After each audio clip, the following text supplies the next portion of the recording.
Back now, business has broadly welcomed today's economic recovery and reconstruction plan delivered by the president.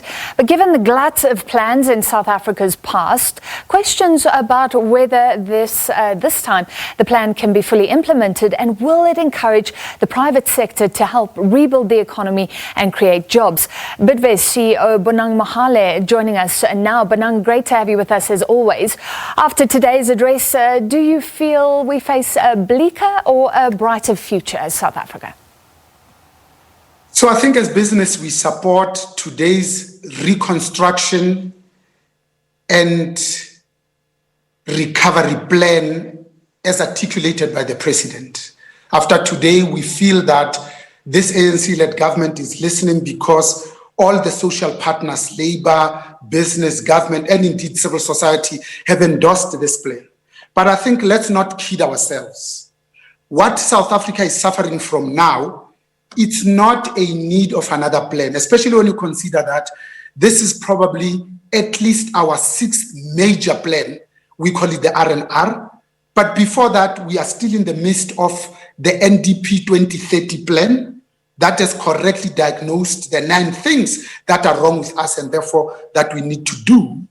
But before that, by 2010, we had the new growth path as a plan, and before that we had in fact the ASGISA in 2005. The last 2 were the growth, employment and redistribution called GEAR, but the best plan we've ever had is the 1994 reconstruction and development plan. Our problem has always been one, execution. So we are very bad at putting plans, systems, and processes in place to be able to execute. Secondly, I think our biggest problem, if we want to be intellectually honest, is the fact that this is the lowest levels of confidence, of trust, and therefore of hope that we have ever experienced since the Second World War. When people are stealing from the poor, from the hungry, the sick, and the dying, this is the worst of the manifestations of the greed that we have seen.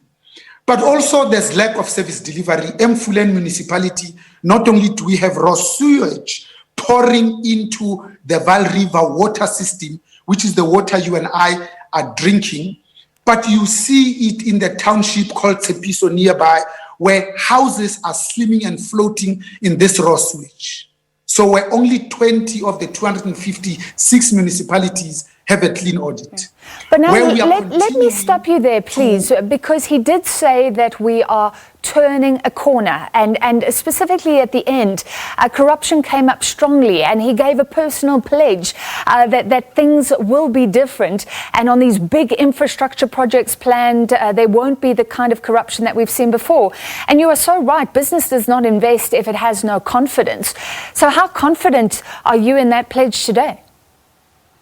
So I think the tasting of the pudding is in the eating. 2 years ago, when he became the president, he came up with 3 promises of renewal, of unity for the party, which I think is a pipe dream, but also of growth. 2 years later, this has not manifested. But we have seen the green shoots when the National Prosecution Authority is now going back to 2010 cases, 2014 cases, and some of the ANC leadership are now at least being arrested. I think that brings about a little bit of confidence. But I think this plan, like I said, we have endorsed it. I like the fact that it is infrastructure-led. It is talking about energy generation. It is talking about employment stimulus. And then lastly, it's talking about industrial growth. All of those are good things. I think what we need to be adamant about is that 26 years into democracy, we've had good talks, good plans. There was nothing wrong with the RDP in the early stages of our democracy. There was nothing wrong with the growth, employment, and redistribution strategy. In fact, there's nothing wrong with the NDP 2030. What we need to insist upon is how is it that we can have a meaningful, critical, crucial, but nonetheless courageous conversation about how we elect our leaders. Because what comes out of the Zondo Commission, it shows us not only are people corrupt and rotten to the core, but actually they're incompetent. How is it that 26 years into democracy, we are employing municipal managers who don't know the difference between income and cash, and only now are saying we need to retrain them?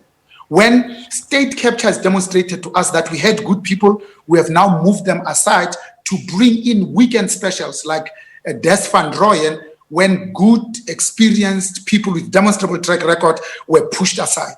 Lastly, Francis, I think what we need as business is to have this conversation with the president that says, we will back you, we will put our money where our mouth is, but we are still uncomfortable about the fact that ambassadors are supposed to be promoting trade between their host countries and where they come from. And yet we hear every day that, in fact, the ANC is running a kickback scheme. Of the 740 state-owned enterprises and state-owned companies, the CEOs of those entities sent there, not because they are the best that we have, not because we are putting our best foot forward, but because at least 5% of their money will come and finance the party. Now the president is sitting on the political funding bill that we must demand as ordinary South Africans, this notion of ethical leadership, of absolute transparency, and of final accountability, that when people have done what they are not supposed to be doing, when they've been stealing, VBS, Busasa, now we've got the Free State asbestos audit over and above the Estina Dairy Farm, where 100 million rand was supposed to build new houses. The houses have not been built, but the money is in people's pockets. This is known. There is evidence.